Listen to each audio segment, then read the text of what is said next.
This episode is brought to you by Simply Safe. There's no safe like Simply Safe. I was asleep over there. Took it now. Why you do this? You got you riding in Jersey tonight? Yeah, I was studying. I put my phone right here. Went to bed. Cross my arms like that. We get old, man. Yeah. I be snoring on the plane. Wake yourself up? No, but people didn't tell me now. They tell you, they say? The little flight attendant this morning told me, she was like, you were snoring pretty loud. Bruh, because it's United, so I flew a lot of United, so now I know a lot of the United flight attendants. The lady, when I'm walking off, she was like, that little itty bitty Hispanic woman, she was like, yeah, you were snoring pretty loud, and I felt bad for him. My guy. What up, brother? What's up, dog? Hey, man. Yes, sir. You know what I always detail, get, bro. Chan? Dude, man. I know I'm in for it, man. My mouth get dry because I sleep on the plane with my mouth open, pause. Yeah. And so like when I wake up, I be looking around because I feel like people been looking at me for 2 hours. Man, hell with that. They have. I bought that seat. That's my space for 2 hours. You know I can do what I want to in my how space. he sounds on the radio? That's how he sounds on the airplane. Loud. Snoring? No, just talking to people. I like to interact with humans. 68-year-old ladies, 75, like she gave me hell the other day, didn't man, that's all he does. You want to talk? Let's talk. Man, watch your language. I'm gonna give it right back to you. Oh, she was a woman. I call men too. This is my phrases. You can't help it. Jay Tuck, do you talk to people on planes? I try not to be honest with you. You don't really look like... Approachable, that's the word you're looking for? I was trying to find a nice word I've heard for it. I've heard it. Since you look that way, do people try and buck on you? Nah. Do they try to buck the tuck? Nah. Because they be trying to cut in front of me like I'm 3 feet, 65 pounds. They don't care. Nah, it's funny you ask me that because my wife always tells me like I look mean. I'm the nicest guy there is, but I don't know. Do I look mean? Yeah. You don't Hell look mean. yeah. You big though. Yeah. RC he don't give people passes. The people in the back, they try to run way to the front. You let people do... Okay. You on a plane. Yeah. And I know with this Goldman Sachs money, you sit in the front, first class, right? 2-time Super Bowl champ. Now, when people are about to get off the plane, let's say you're waiting in your aisle, you're in the third row. When folks run up, you let them run past you and get off the plane? I think it depends. If I'm in a hurry to get off the plane myself, no. But typically, man, I'm like, dude, you just in a hurry up and wait anyway. And I'll see them at like the baggage claim or something like that. They got there like, well, you still gonna hurry up and wait. So I actually laugh at situations like that more than anything. Because I feel like because Channing does this. Channing will go, we got on Southwest, he'll go sit in 22, but try to get off the plane first. Man, why you lying though? Well, I said B. I said 34B. Man, y'all In the middle. ain't flying no Southwest. Yeah. Who? No way. For real. We fly Southwest all the time. Look, we got shows to make. Nah, man, y'all ain't flying How Southwest. you think he get here this morning? He was on the hump. Man, look, I see the watches, man. I know I'm not gonna, I'm not no pocket, nothing, but like, Apple Watch. I already know you, man. You got that, Hey, Tuck, that long don't- Florida money. Yeah, and that's his watch for this show. See, but that brings me. Oh, Hold on one second. Before we start, Freddie, before we start. Hold on, wait. You know what they say? You asked me what time it is. I just look at my iPhone. They say the ones with the most money don't gotta show it. Guys, this is... Hold up, limitless. Take a stomach, got pinning it. I fought the head to witness it. Got my people feeling militant. Way I'm feeling got me up. On the mission got me up. Knowing me, I got the key. On this vision I can trust. Limitless. Take a stomach, got pinning it. I fought the head to witness it. Got my people feeling militant. Way I'm feeling got me up. On the mission got me up. Justin Tuck, 2-time Super Bowl champion with the New York Giants, Notre Dame alum, big-time executive at Goldman Sachs. We'll get into all of that, but the show had already started, so I apologize. It's Fred Taylor, it's Channing Crowder, I'm Ryan Clark. Welcome to The Pivot, a part of Fanatics. Pivot fam, thank you for pivoting with us. Freddie T, you can start now, but I wanted the show to actually but start. that's the thing, where he is in life. You know, he said, oh, you got the bread. I didn't have the financial literacy. I wasn't able to keep it all. I did well. I got 4 contracts. So I can afford another watch. I can afford one of those that RC has on. Big money, but he got a lot of jobs, so he can afford even more of those. But I needed someone like you in my life to say, this is how we're gonna prepare you from now until you're no longer here. Right. You feel me? So, yeah. No, for sure. I mean, that's why I got into business, man. I had those conversations with a lot of cats in a lot of locker rooms. And luckily for me, I mean, as he said, I went to Notre Dame. I got I guess the right word is entangled with the right people early in my career. It took a liking to me, regardless if I was going to play football or not. And I just started learning. Like the one thing in how I grew up versus kind of how the cats that I played with at Notre Dame grew up is like I didn't get the opportunity to have that table talk that they got. Like you think about all of us who grew up how we grew up, the table talk, it was never about how to manage finances, it was never about how to, balance a checkbook, It was about, making sure I did my homework and making sure I didn't embarrass the family when I was out of school or, something like that, right? But as far as elevating, how I thought about the potential opportunities, I didn't get that. My dad worked his butt off to provide for us. My mom worked her butt off to provide for us. But when I got to college, I started, interacting with cats that had different upbringings and different insights on what they were going to do with life. Because God knows if football didn't work out for me, I used to tell people, man, I played football to get a free education. I never thought I was going to, do what I did on the football field, but I knew that I was going to ride that thing until the wheels fell off because it gave me such an opportunity to get exposed to so many different things. One, obviously, being finance. So I hear you, but that's the reason why I got into business, because sports is an interesting thing, man. You got 18, 19, well, even younger now in some regards when you think about NIL. But you got 21-year-old cats like us who had $3 to our name, and then overnight, that bonus hits. What are we gonna do with that? Right. And plus, the nature of where we are in life, the predatory nature of so many people who look to prey on people who don't necessarily have the expertise to deal with that. So yeah, that's why I felt as though this is something that where I can have my own personal legacy in it, but also have that giving back to people who look and feel and have similar upbringings and aspirations and dreams as I did. Well, it's very cool to start on Notre Dame. It's where I wanted to go to school growing up, and I want to get to sort of your story and how you got there. But my son's there now, and he's in grad school, and it's been such a different experience, not only for him, but for me.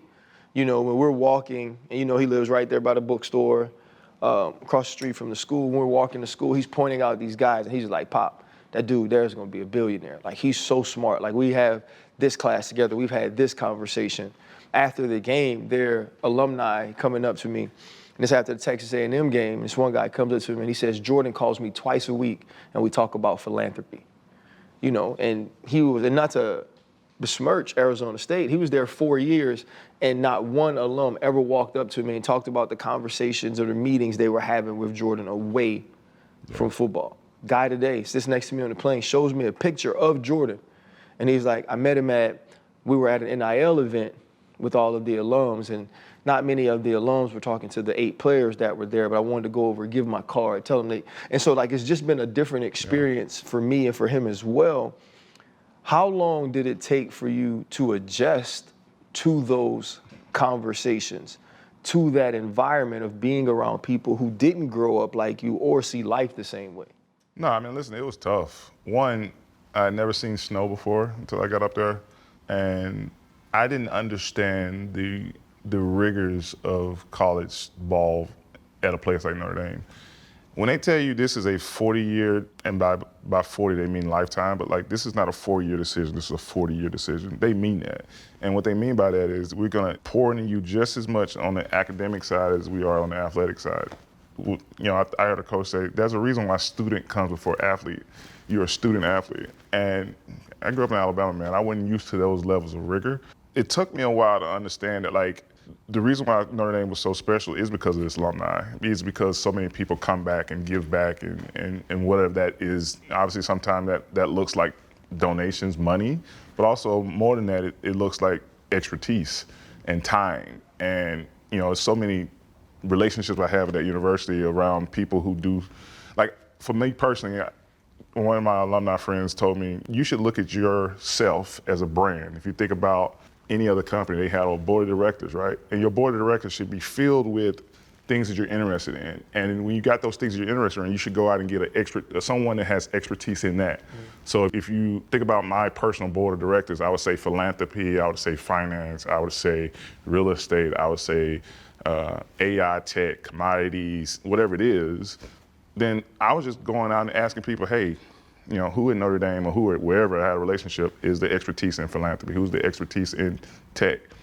And as I built that out, it became very apparent to me, this is how a lot of these universities should respond to their players who have all these interests. Think about us as athletes. Everybody just looks at us as big, fast, and strong, and we only have interest in the sport that we play. But we all know that's not true. We all know that we have dreams and aspirations to do a lot of different things. We obviously use football or the sport we play as an avenue to reach out and touch all that. But I'm happy to hear that Jordan is enjoying Notre Dame, and I love that place. I didn't appreciate it as much as I should have when I was there because it's such a bubble.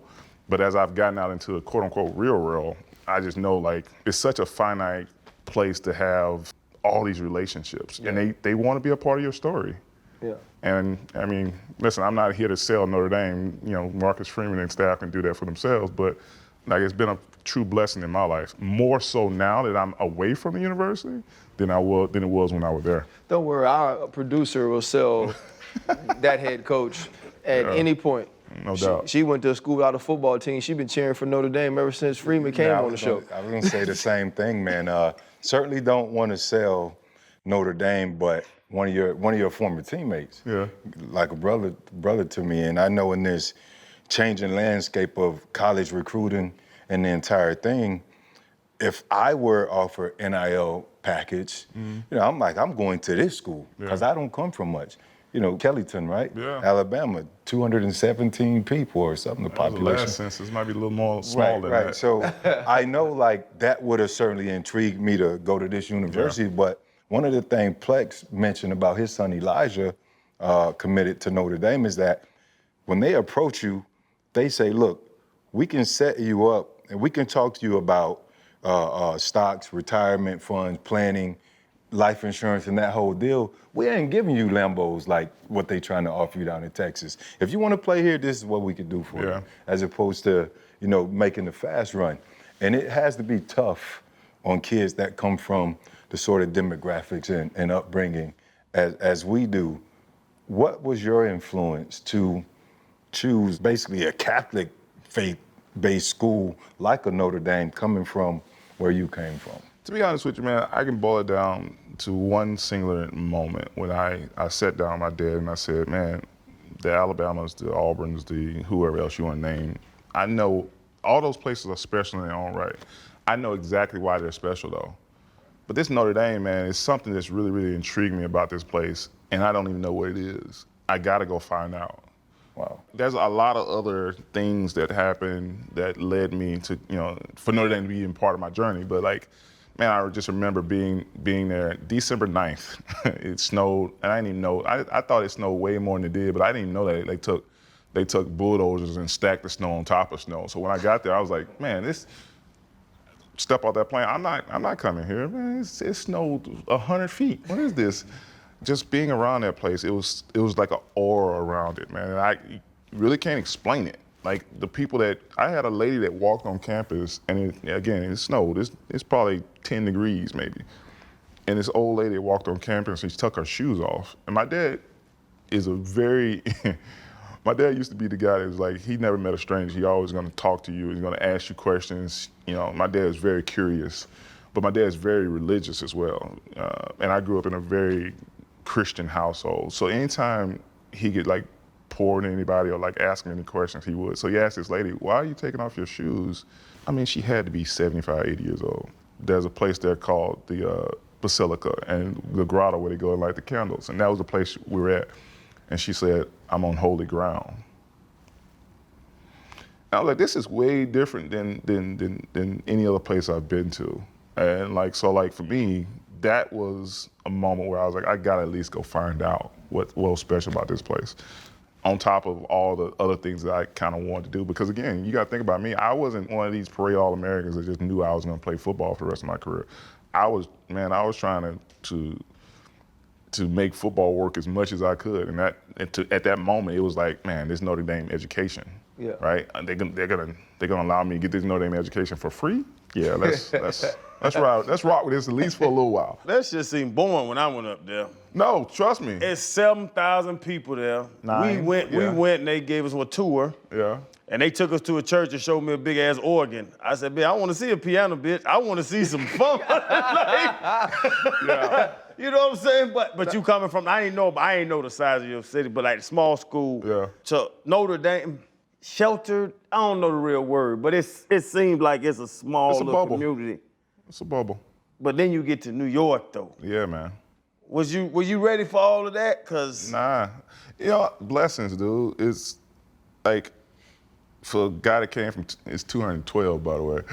I think it might be less than that a now. couple people died. Yeah, man. I know all of them. They was old. I know all of them, too. Miss Jeanette wasn't doing well. Hey, my dad used to say, you gonna date a girl, make sure you live about 3 counties over, boy. I was like, damn, 3?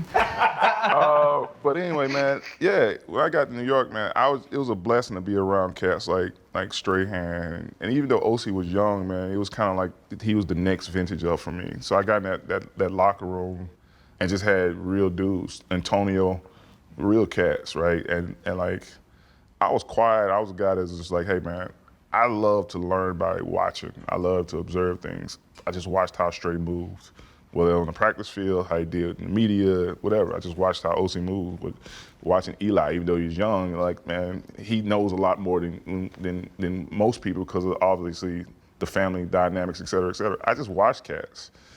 And that kept me out of trouble. And, you know, I remember one of the first memorable things I heard Strahan say to the whole team. He goes, at the time, our practice facility, you could see the entire skyline from the practice facility. It's changed now because they put that mall there and all that. But he said, I want y'all all to look at that city. And he goes, no matter who you are, that city is undefeated.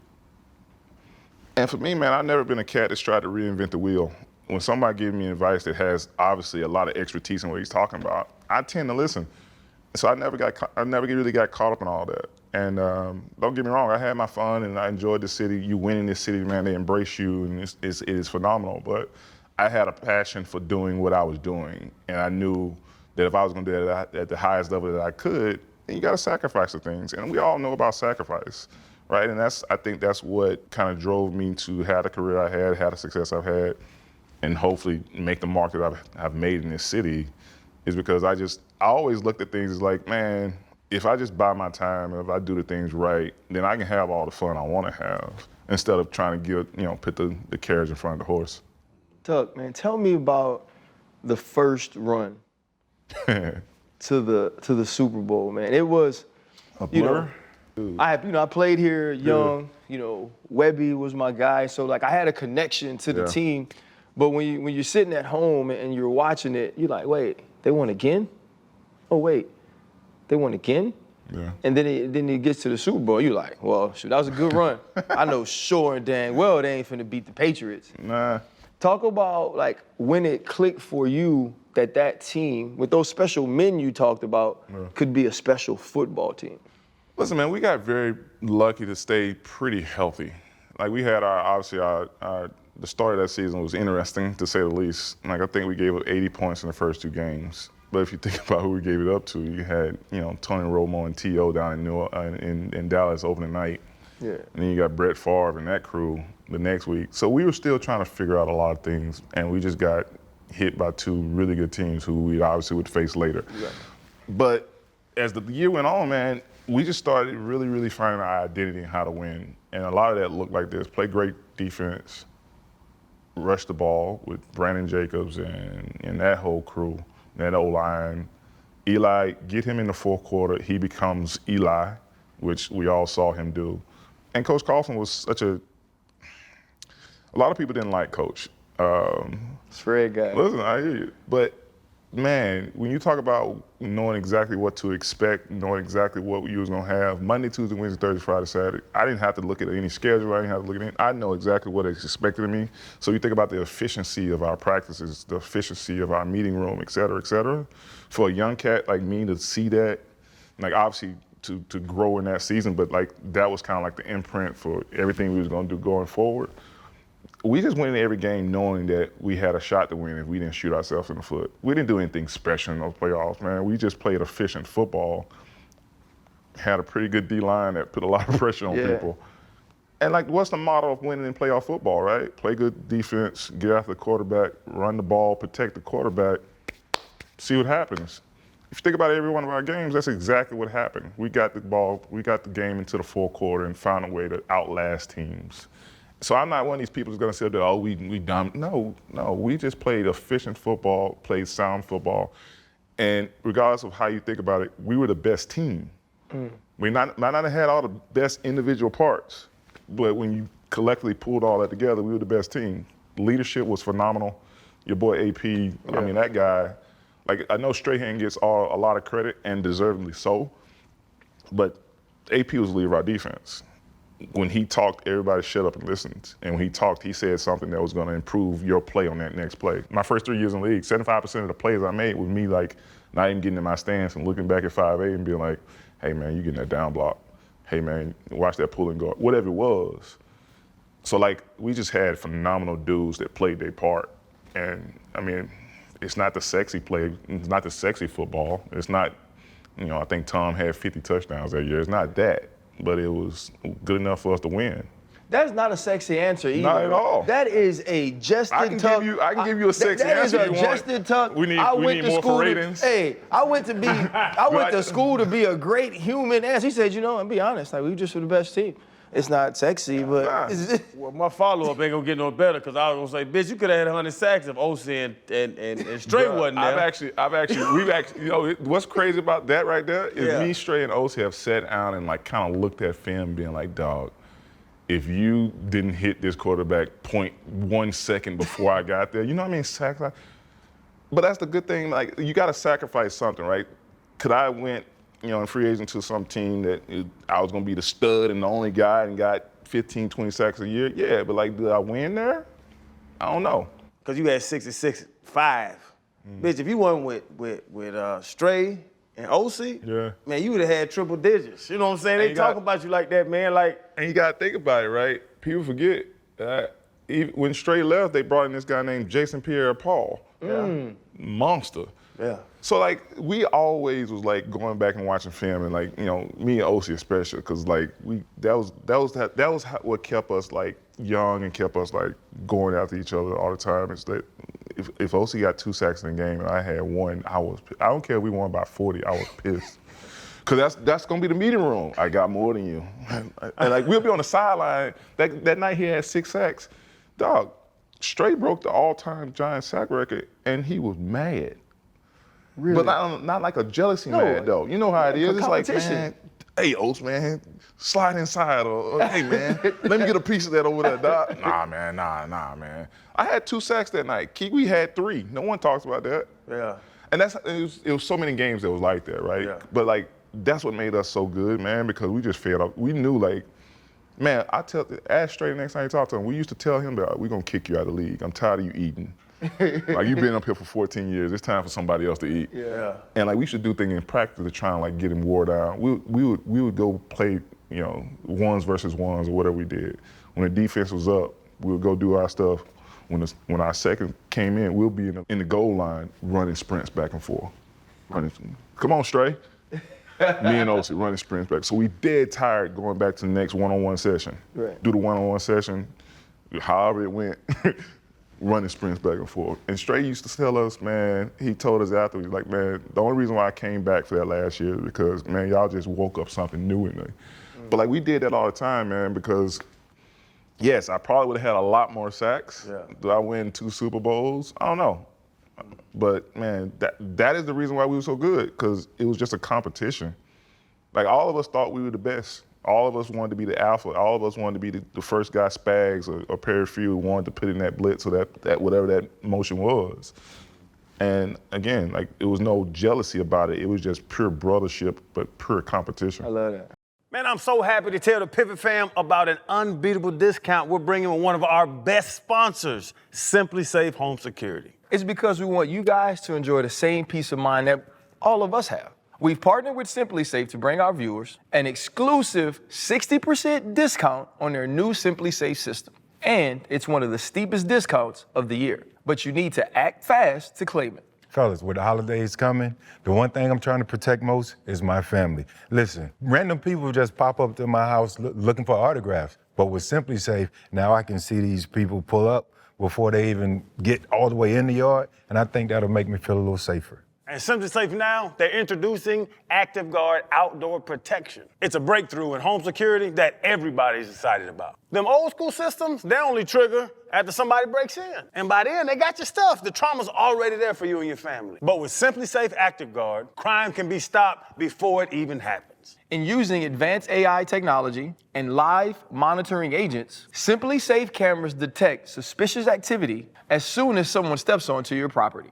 Agents can then intervene in real time by speaking to the intruder, activating sirens and spotlights, or even calling the police before any damage is done. Simply Safe advanced AI technology can identify familiar faces and alert agents to threats. This means trusted visitors like your family, neighbors, or dog walkers won't trigger false alarms. No other home security system offers this kind of active protection both in and outside the house. And Simply Safe requires no long-term contract, earning your trust by keeping you safe every single day.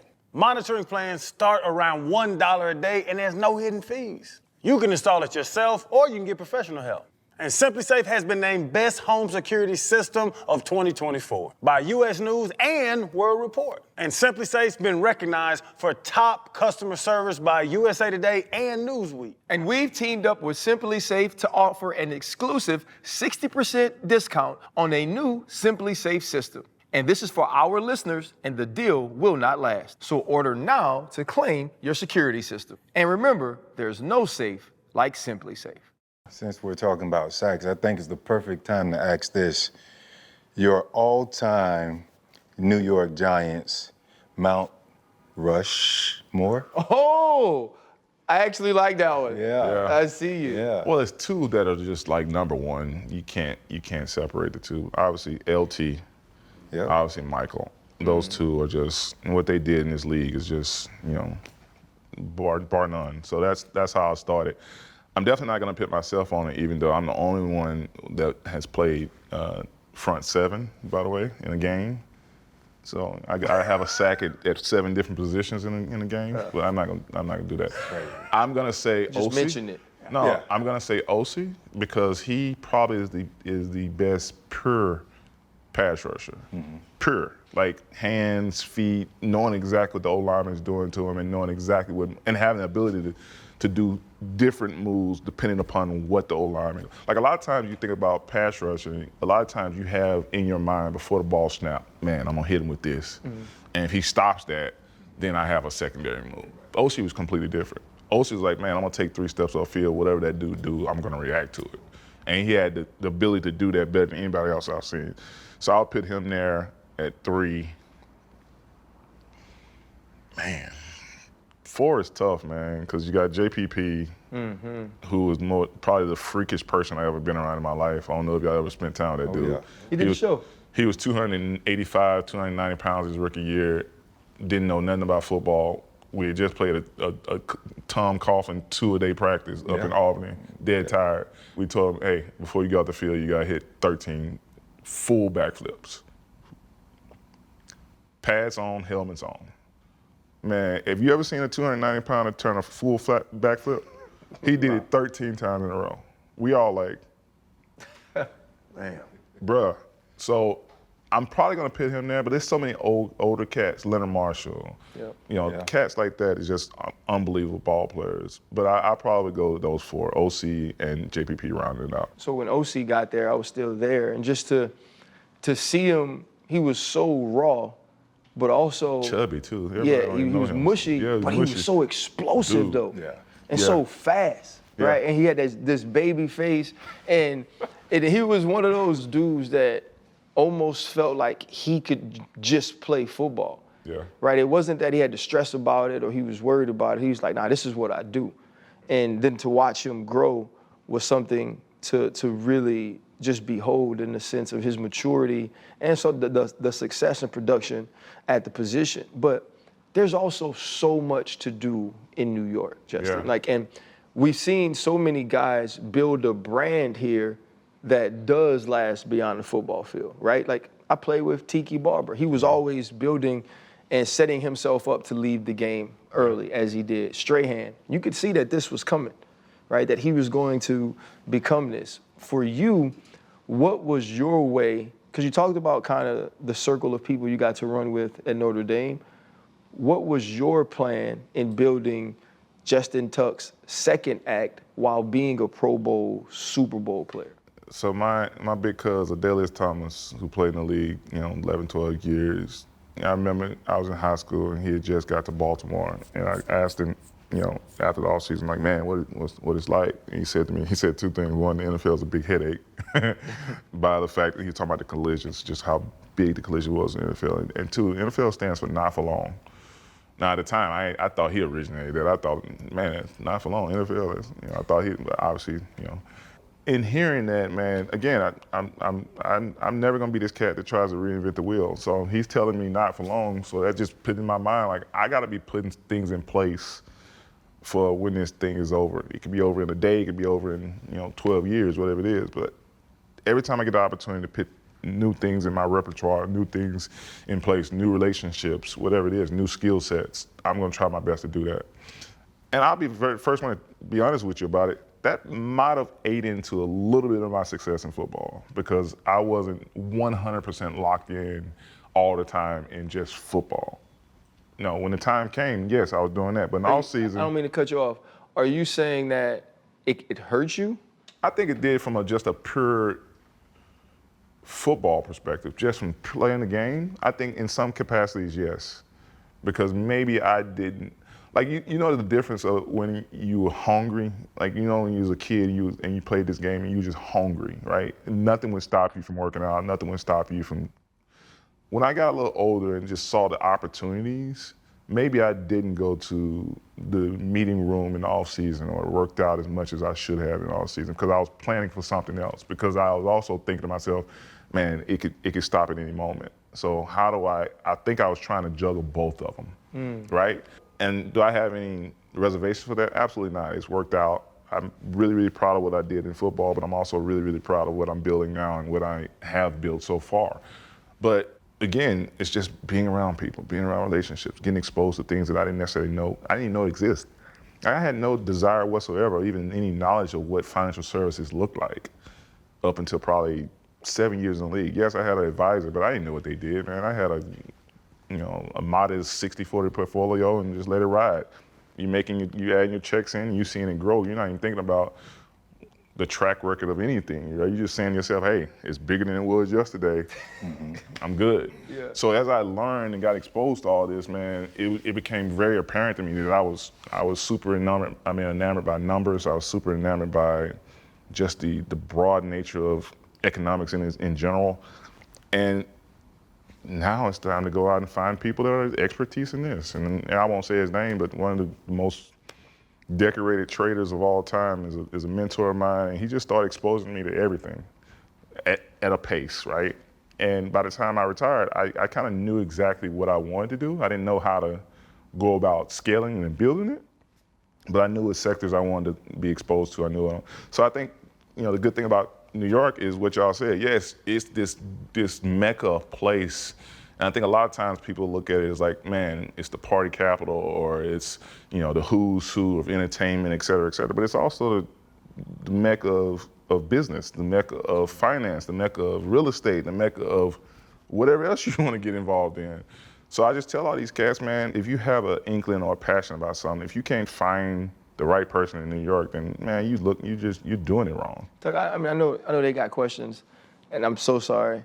I am totally fascinated by people who, and I don't want to put words in your mouth, by people whose plan B was very important to them. I tell these dudes all the time, like people talk about my plan B, it just happened. Yeah. Like I say all the time, the reason my plan B happened was because I put 100% focus on plan A. Yeah. When you look at your football career, you said even Notre Dame, I looked at football to get an education. I was like, you gonna give me a free education for football? That wasn't how I looked at football at LSU. Like me, I was like, man, I wanna do this and I wanna do this only for as long as they let me do it. Yeah. And were there ever any points where once you retired, you looked back at your career and had any regrets about doing it the way you did? I think it's natural to have regrets, or at least questions about how could I did it better. So I'll phrase it like that. I won't say regrets, because I think every move you make have led you to something that, if you do it right, is another step, right? So I won't say regrets. I will say, yeah, there's some questions around, man, if I did this, would this have happened? But there's also some certainty around, even though there's some questions there, I'm pretty happy with how it turned out.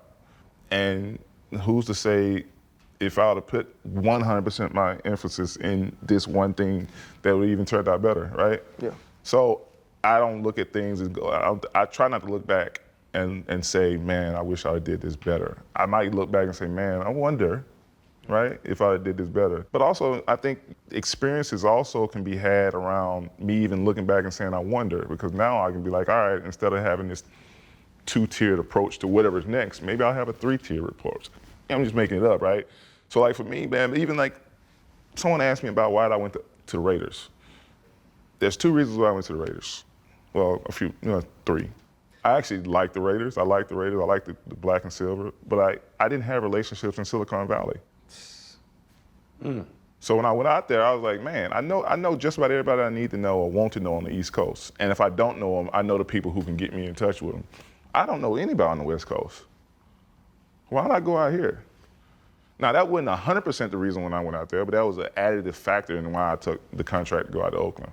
The other reason, honestly, was because I didn't want to play against the Giants. I actually did not want to sack Eli Manning. That's a true story. You are an interesting human. That is crazy. I'm just being honest. I didn't want to hit Eli? Nah, I hit him in practice a couple of times, and he don't take hits well, man. So I didn't want to do that to him. But they ain't friends on the football field. It's not. Like, listen, I said to myself, if we are lucky enough to play in the Super Bowl together, that's when I'll play against him. Now, if I play against him in the Super Bowl, he gonna get it. Yeah. There ain't no, like, I played the Super Bowl against my cousin, I would be the first one to try to rip his throat out. Like, I used to tell cats, man, it's a white line effect. Not what you thinking. It's a white line effect, man. On this side of the white line, I'm Justin Tuck. On this side of the white line, I'm number 91. You catch me on this side of it, my friend, hey. That's why you was coming off that ear so fast. You're right, man. I'm just messing. I'm messing with a lot of cats. Him and LT. Yeah, see? I knew you were gonna say it. I knew you were gonna say it. Why you gotta throw my man down? Go on one. But it's a difference. Yeah. It's a difference. Don't get me wrong, man. When I step on that football field, there's no love lost. But I was looking at a bigger picture, and I felt as though I had the opportunity to look at a bigger picture. I had accomplished, just about everything I wanted to accomplish in New York. I felt like I was leaving on good terms, even though I didn't want to leave, but we all know how that business works. So instead of me holding a grudge or begrudging the Giants for anything, man, I was just like, how do I improve myself in this whole situation? There's a saying, it's not what you know, it's who you know. Yeah. So like you in Silicon Valley, you meeting all them people. You got all the financial people from up here. You already know you want to do money. Yeah. You already go out there and meet them. Why go back and get a degree? I'm asking because it's something that people promise to their mama and go back. Nah. You ain't need to go get it. You got plenty of money, you got investments. I got 36 credits at Florida. I got 90 credits left. Ain't no way I'm about to go sit in no goddamn classroom again, bro. Why go back and get that degree? Because I knew what I was about to embark on, and I knew that me having an MBA from Wharton was gonna be credentials. Now when I go into a room, I ain't gotta even speak. But I also knew that you talk about relationships. Most of my relationships, the vintage was older than me, 50, 60-year-olds. But if you think about the transfer of wealth, that's going to those 25 to 35-year-old cats that I didn't really necessarily get the opportunity to make real relationships with because I was playing football. And after I played football, I was meeting these titans of business who had already did all this stuff. So when I went back to school, think about you're in these classrooms with the brightest and smartest minds that are in that 25 to 35-year-old vintage. And now I'm making more relationships about people that you can be a part of that journey. Not about the people who they're already up here. I'm just, holding their coattails.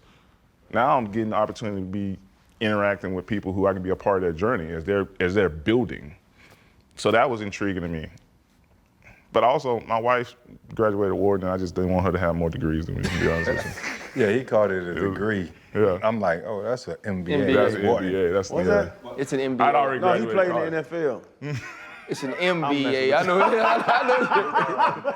know. The fact that he said it with such a straight face, though. But you go This from, is our everyday life, bro. right, that's his chin. You go from being a third-round pick, winning 2 rings, being around some amazing people, to transitioning to the real world. Yeah. What were some of those challenges in the transition from football to the profession that you're currently in now? The transition for me, honestly, was not that difficult. And the only reason why it wasn't is because what we just talked about. I was planning for the transition a lot earlier than most. So I'd already kind of did a lot of the head scratching or the soul searching in that transition. I'd already kind of been through that while I was either in the off season while I was playing or like the day off. I was meeting with people. I would come to New York. I would ask the Giants, PR staff, like, who has a suite that owns a real estate company, or who has a suite that's in financial services. Sometimes they could tell me, sometimes they couldn't, but they would at least start me on the right direction. And I would go and find those people and be like, hey man, can I have a lunch? And like I wouldn't sit there and talk about me. I'd be like, I'd be so interested in what they do. How'd you build this brand? How'd you do this? And one thing I know about people who have won wealth, but also have built anything, they love to talk about their journey. And a lot of times, we as athletes, because we're so popular, we forget, man, I used to tell the cats, I don't sign the front of my checks. It says Mr. Mayor, Mr. Tish. My broke ass signed the back of it. I'm trying to be like these cats on the front. Yeah. So if I'm trying to be like them, why don't I go and find the cats in those sectors that are doing that? So I was trying to find the hedge fund manager that was managing a $10 billion fund and ask him, how'd you do it? I don't know nothing about hedge funds, sir. How'd you do it? Can you enlighten me? The real estate guy. And what they want to talk about? Football. Oh. So I would say that I would answer their locker room questions, then I would ask them something else. And over time, you build a rapport. And I tell these young cats, man, you got to build relationships with people while you're hot. Me walking in the room now and not having already laid that groundwork I've laid for years and saying like, hey, I'm Justin Tuck, 2-time Super Bowl champion. Now that I'm not playing and now I'm not on TV and whatever it may be, that building of the relationship is gonna be a lot harder than it was when I was in it, right? When they could show me off at their country club or to their kids and say, hey man, I met Justin Tuck, man. And then their kids light up because I was popular or whatever they wanna call it, right? So like, that's it. Right? I think that the pivot for me was a long process, but it was easier because it was a long process. Fellas, let's talk NBA Big Threes with the NBA season rolling right now. For me, I'm gonna go with Jordan, Pippen, and Rodman, simply because Jordan is a part of it. So I'm gonna have to go with Magic, Worthy, and Kareem, the original Lakers. Yeah. I mean, all those guys was big bodies, they dominated, and they made the Lakers what they are. Listen, man, all big. Y'all forgot LeBron, Wade, and Bosh. You got the big and Bosh. You got Wade in the guard. You got Bron play all 5 if you want to. Y'all gotta go Heat. Another big 3 is from Fanatics Sportsbook. They're boosting 3-leg NBA player prop throughout the season. It's called the Big 3 Boost. But you gotta download the app and be on the lookout for when the next one drops. We sat down with Kayvon Thibodeau. He sounds exactly like you. Kayvon, man. At a very young age, very impressive. If you could, we try to make an impact on this show. Sure. For whoever's watching, we have a lot of athletes out there watching, a lot of their parents. If you can share a few gems on what to do right now for the college guys, or anybody that looks to have a success after they're done playing ball, what would be some immediate thoughts? In the world of NIL, man, I'm different. I heard you guys on the Saquon, I think you said on the Saquon pod where you said something about, are you him? Oh, just recently? Yeah. I'm telling all these young cats, man, all this NIL money is great.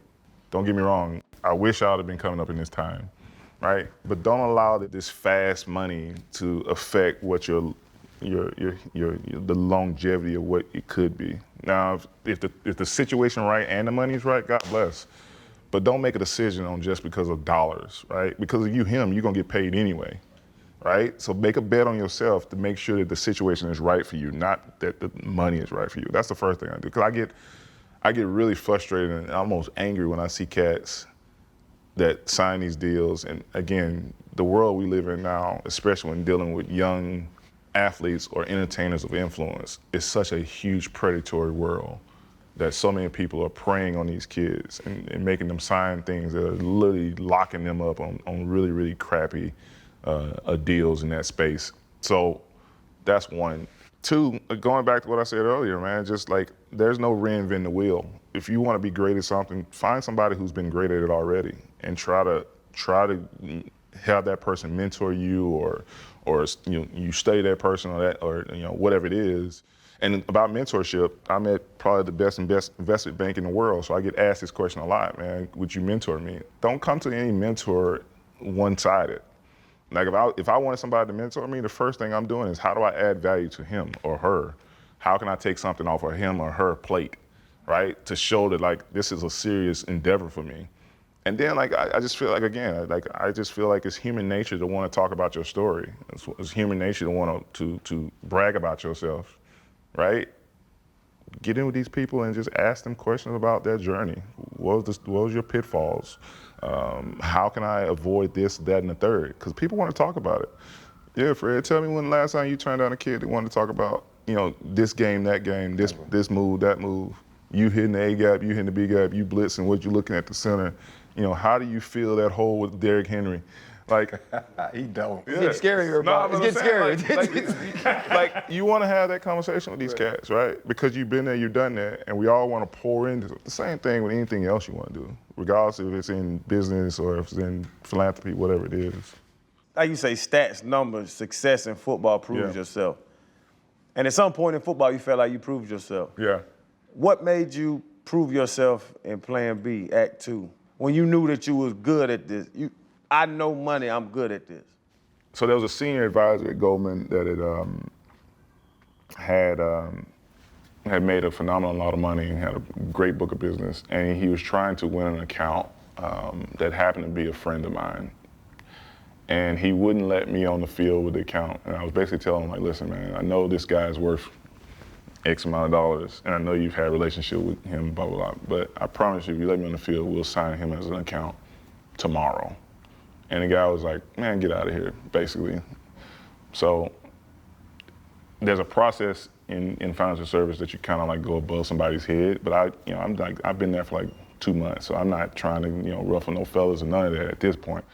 But I said to him, like, man, I tell you what, if I can't get a meeting or the account open in a week, I won't ever bother you again. I'll let you have it. You won't ever hear from me. And he goes, and he basically was like saying like, all right, young whippersnapper, you know what you do, so go ahead. In front of him, I called the client or the prospect and say, hey, XYZ, as you know, I'm at Goldman now. I would love for you to become my first client. What do you say? That's all I said. The voice on the other line goes, sure, man, what's the minimums?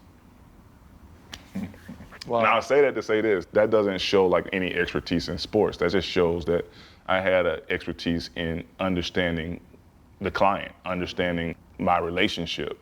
A lot of times in this business, man, relationships are the biggest factor. Because again, when I talk to you about why did I go to Wharton or why did I go to a place like Goldman Sachs, the assumption is already that they can trust you, right? Because you're at an establishment like that, and you have a level of expertise because you have the credentials of a Goldman, backed by Wharton, backed by Notre Dame, et cetera, et cetera. If you can just go in there and continue to build on that trust, continue to build on that expertise, then a lot of your work is already done because of what you've previously done. Now, I'm blessed to have a phenomenal team of people, and I can tap into all that at Goldman, et cetera, et cetera. But if I don't have that confidence to just walk in that room and be like, I can get in rooms that most people can't. And once I get in that room, then my EQ and my ability to look on the wall and see, man, he has a picture of this and he has a trophy of that and he has whatever it is in his office, my EQ starts to turn into, all right, I can have conversation with this cat about this. I can have conversation about this cat about that. The finance is going to take care of itself because, that's a commodity. But what's not a commodity is, can I build trust? Can I show some level of EQ to have a conversation with somebody outside of what's in this book? I think a lot of people take that for granted in my business and don't really understand that. They're super, super smart on one side of the business, but don't know how to take that expertise and really package it in a way to sell to the client. I think I'm in a good position to be able to do both. So, I mean, it's something that I've always enjoyed doing because I feel like I'm a chameleon in a lot of different spaces. You give me a few minutes here, man, I'm gonna figure it out, right? And that comes from like Like one of my buddies said something to me that was so profound. He goes, I'm a loud listener. I was like, dang, I never heard that before, but it just hit me. Like a lot of times we want to just, own the space, and that's perfectly fine in some cases. But like in my business, if you can sit back, relax, listen, and just people will tell you what they need. And now, like, instead of me trying to figure out for the client, I'm looking at a big whiteboard, right? Instead of me trying to figure out where to throw that dart is and that whole wall, he's already narrowed that wall down to this big. So I know exactly where to throw the dart now. When you sat up, first off, you made everything around you disappear as I was They looking didn't see at you me? talk. I didn't see you. You are a huge human. You remember on the Avengers when the Hulk had to blend the two people? When he would walk around as the Hulk all day, but he wear like regular clothes and glasses. That's what it felt like when you sat up. And it's also what I'm picturing. Stop when lying to you- these people on camera. Hey, man. it's I'm not also that big, too. dog. It's also too I'm not what I'm that big. picturing when you walk into the finance rooms. Yeah. Right. When That's you walk it. in there and Jarrett's there, and David, Garrett. Right. When That's they're- their when names? That's their name? yeah, Cynthia, Brett. Lyle, Brett, right? Lyle, yeah. When you walk into those rooms, even in your Navy suit, Yeah, that's why I right, sit down often. Yeah, you're still this very huge presence. It's going to be hard for you. Like they would probably be disappointed if they don't know you already. If they ask, had you ever played sports, and you were like, no, I was summa cum laude. You know what I mean? Like, And so, I tell people, man, it's funny you say that because people, I'm a smart ass too, man. But like, I be walking around and like, man, did you play football? He goes, I tell people, man, nah, I synchronized swim. I was the anchor because I got really big lungs. I can hold my breath for a long time. Like stupid stuff like that. Like I used to tell people on campus, and they don't mean anything by it, but the older alumni come and they just see a big black guy on campus, like, you play football? No, I minor in chilling with him. I major in chilling with a minor in relaxing. I say stuff stupid like that. But like, you're right though, because it's. do you have to kind of like careful, disarm people? Yeah, You have to for disarm sure. people right away. And For sure. When you're on the trading floors, man, and in the offices, it's not a lot different than in a locker room. It's very competitive.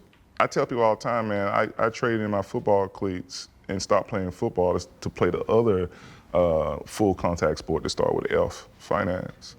Because it's competitive, and I had to learn how to be competitive in this space. From that part is different than football, right? In football, you line up, man. Hey, mano a mano. If it's a double team, I know how to split. You know how to navigate that world. In this space, knowing how to navigate in the corporate America took me some time. Understanding how there's processes that you have to do before you can do things. I'm like, but the client needs us to do this. Well, you got to do this first. You got to go check with that person first. You don't have the actual licenses yet to like actually, facilitate that trade because it's OCT trade or it's international, whatever it is. You got to go to that. So there's learning how to like navigate that big world of finance took me some time. But like, you're right, you got to disarm people. And the way I disarm people is typically just getting them to talk about themselves. Right? Being intrigued by other people's story. I'm so used to like having to tell my story. I actually really appreciate people when they want to tell me theirs. Because now I'm learning again. It's like going into a client's, I always ask a client, I'm giving away my secrets to all my clients. But I always tell them, like, I want to meet at your office.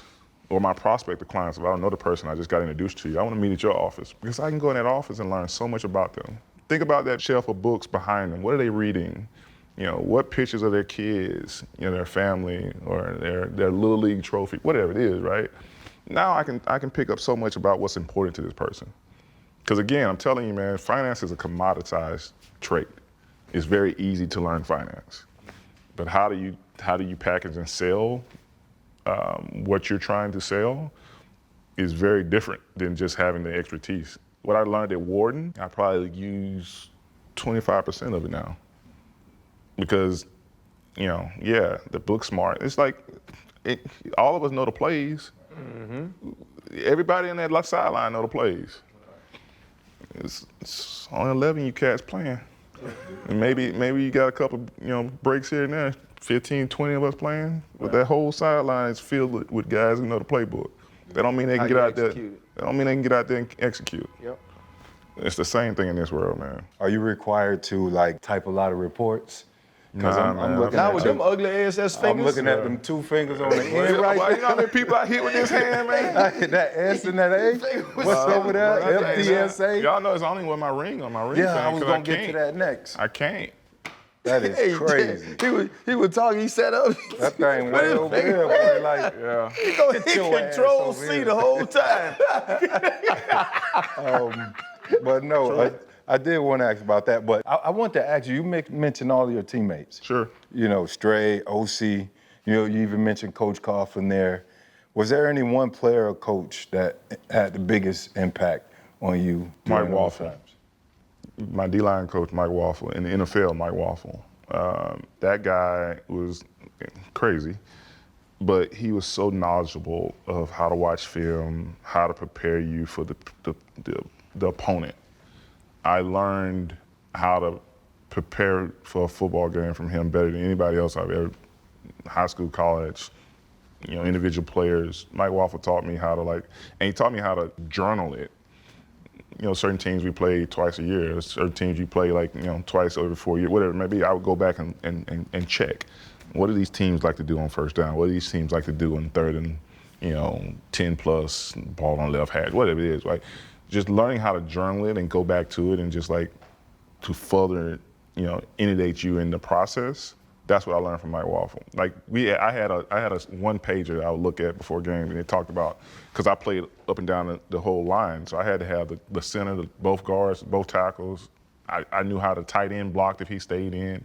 I knew what the snap count looked like. If the center squeezed the ball, all that little stuff that a lot of cats that hadn't played the game don't really pay attention to. I learned how to see all that and watch all that and find tendencies and just truly play chess out there instead of checkers. Mm-hmm.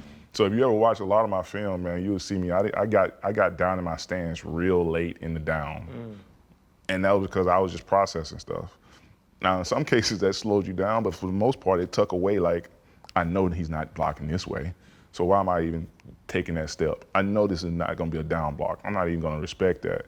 No matter what they do, all this flush and right, motions and all this stuff, getting the 3x1. I knew what the Patriots wanted to do in 3-1 when Gronk was on the inside receiver, the X.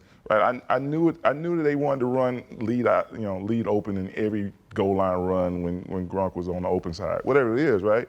That's the type of stuff I learned that just made me a better player, and that was all Mike Waffle. Yeah, Mike Waffle also cried when the Rams drafted Aaron Donald. The man cried. Did you hear my story about getting drafted? No, I would love it. So tell me your draft story. Mike almost got fired. They had me on the draft board, and Webby's a part of this. So we didn't have a first-round pick that year because Eli trade. So it basically came down in the second round, and we were going to draft Webby. And I wasn't there. Obviously, this is Mike Waffle. That's Corey Webster. Corey Webster. Phenomenal dude, by the way. And I know you know him well. That guy is, salt of the earth. So shout out Webby. So it basically came down between and I had a knee injury, so that's why my draft had kind of faltered a little bit. But anyway, they draft Corey, and Mike Waffle literally storms out and was walking down the hallway back to his office, cussing everybody out. Mike, you're a D-line coach, man. You ain't got that much pull here. Right. Slow your roll. So anyway, 3rd round comes, and I'm still there. He comes back in the office and be like, yo, we're drafting Justin Tuck, blah, blah, blah, blah. And luckily, Mr. Wellington Mara had his back and basically was like, yeah, he was the highest rated player on our team. I don't care about the knee. We're drafting him. And he looked at Ronnie Barnes, who was our strength, our conditioning guy. I was like, you'll fix him, right? And Ronnie's like, yeah, I got him. Wow. So that's how I got drafted. But Mike literally was like, and you talk about a guy who was trying his best to stand on business. And he almost got himself up out of there. I have a teammate question for you. Shoot it. Fred and I were having this conversation at lunch today. Your quarterback is up for the Hall of Fame. Yep. Is Eli Manning a first ballot Hall of Famer?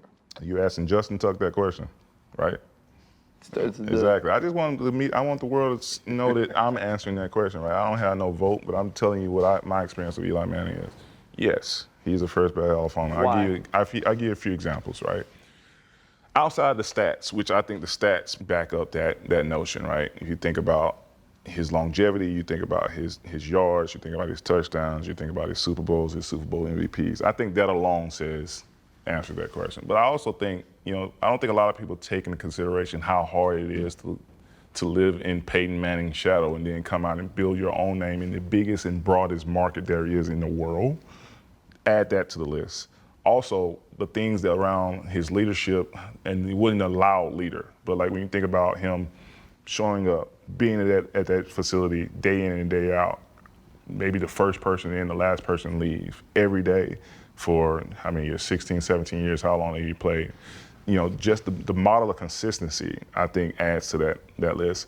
And then when I think about, all the other cats that play the position and have gotten that nod to be in the Hall of Fame, I think he's right there in the mix. Now, obviously, there's arguments on both sides, but you ask me, and I got to see that dude work every day for almost 11 years. I don't even understand how it's a question. Outside the fact that I think a lot of people try to compare him to his brother, and Peyton was unworldly, right? Right. But Eli is right.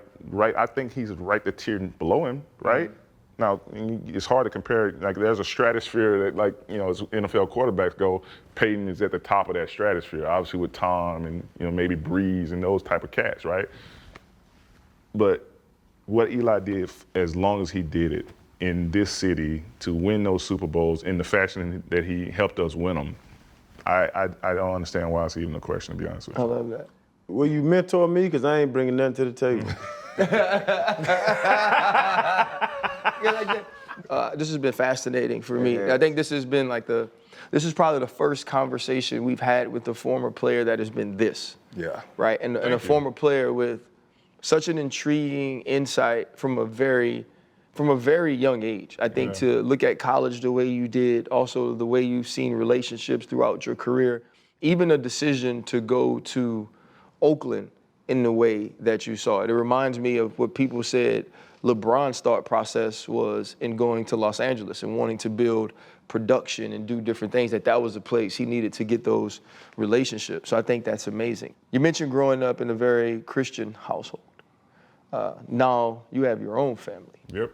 What are the conversations like at the Tuck dinner table with your kids and a wife that also went to war? Like, do your kids get to be like, oh, Pops, I love Lucky Charms. You know what? How many marshmallows, though, are in there? And did the leprechaun, you know what I'm saying? Like, what are some of the conversations to your kids? Like, Deep now, he deep. Who are going to grow up in this household that has a father who always understood you have to be ready for the next step? I'm gonna be honest with you. We're all fathers here, and it's a struggle. I mean, my kids, I don't know if it's like you guys, but it don't matter what you did as a father, man. Your kid wants somebody else to tell you exactly what you're telling them. For example, my kids play sports, they play soccer, they play basketball. Like me pouring into them about just how to be good, right? How to prepare yourself, how to work, how to get the right sleep or eat the right food, et cetera, et cetera. But let the academy soccer coach tell him the exact same thing. Oh, Dad, Coach Jose told me I needed it. And I had to pay this cat to tell you that because I just gave it. But the conversations for me and my kids, honestly, is we live in a world now that everyone, has some thoughts on their dad, on the success he's had, or what we might have, or you got kids that might say your dad's rich or whatever. So I'm constantly trying to pour into my kids that the only reason why I have what I have is because I worked my butt off. But more than that, I had people around me that prayed for me, that poured into me, that added value to me constantly. And we live by this phrase, I can never pay it back, so I have to pay it forward. I'm trying to get them to be in that limelight because we're obviously at a privileged position in our lives, and they're gonna have the ability to take whatever it is that I've created, me and my wife, and grow that. And hopefully they are gonna be good stewards of it. I'm trying to teach them how to be good stewards of it. I'm not trying to teach them how to make money. I'm not even trying to teach them how to be successful, to be honest with you. I'm just trying to make sure they understand that, because they're in this world and have these opportunities, these abilities, don't ever look down on anybody. Don't ever think you're better than anybody. Always try to build people up, and things will work out in your favor. Now, we obviously gonna pour into them on things around when they start to have interests in the things that they wanna do. I know how to do that part. But if you don't get the character in these kids right first, this world is gonna pull them apart. They're gonna pull them in different directions. And you know as well as I know, once they start going down the route, it's so hard to change that direction. So I think that's where me and my wife have truly tried to make sure that the foundation is set.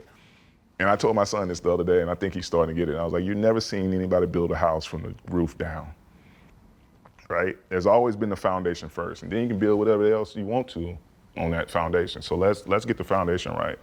And I think he's starting to understand that around not only his sports, but also his academics, you know, how he thinks about, you know, his faith, how he thinks about a lot of different things. So that's kind of what the Tuck dinner table sounds like.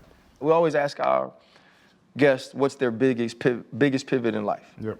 It could be sports, it could be religion, it could be career, it could be education, whatever it is. But what is that moment that truly impacted you that you feel like without it, you wouldn't be the Justin Tuck that sits here today? Going back to foundation, man, I think watching my parents raise us the way they raised us, to put God first, to realize that, yeah, God gave you these abilities and these talents, but that don't make you any better than anybody else. You still gotta go out there and work for it.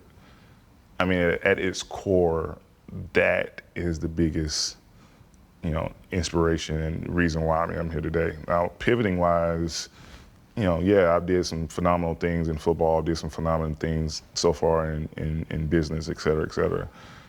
But I don't really even look at that and celebrate that, to be honest with you. You saw the Washington Commanders game where the D-back was already celebrating before the game was over. Me answering that question is almost like that from my viewpoint. Because I just know, I'm 41 years old, man. I hope I have 4 or 5 more pivots left, which each one have a bigger, you know, vapor trail or a bigger impact. And I just leave y'all guys with this visual. Every time I do something, in my brain, I can't help it. I look at like someone like starting a ripple in water.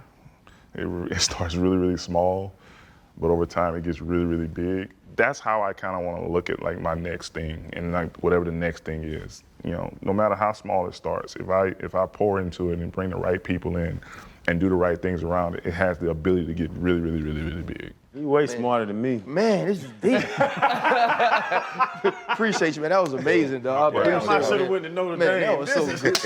Hey. Nah, you wanted to chase some skirts. Hey, you already know. Hey, Justin walk in and be like, "Hey, sir, how you doing?" They usually go Why you back. gotta do that voice though? Bro, because that's how they talk. You know, ain't nobody there talking like you. Nah, not at all. Yeah. Hey, buy this stock, motherfucker. Nah, man, I can't do that. I'm gonna get my ass up out of there. Where you want to take it at? Hold up, limitless, niggas to me kind pinning it. I fought the head to witness it. Got my people feeling militant. Way I'm feeling got me up. On the mission got me up. Knowing me, I got the key. Only vision I can trust. Limitless, niggas to me kind pinning it. I fought the head to witness it. Got my people feeling militant. Way I'm feeling got me up.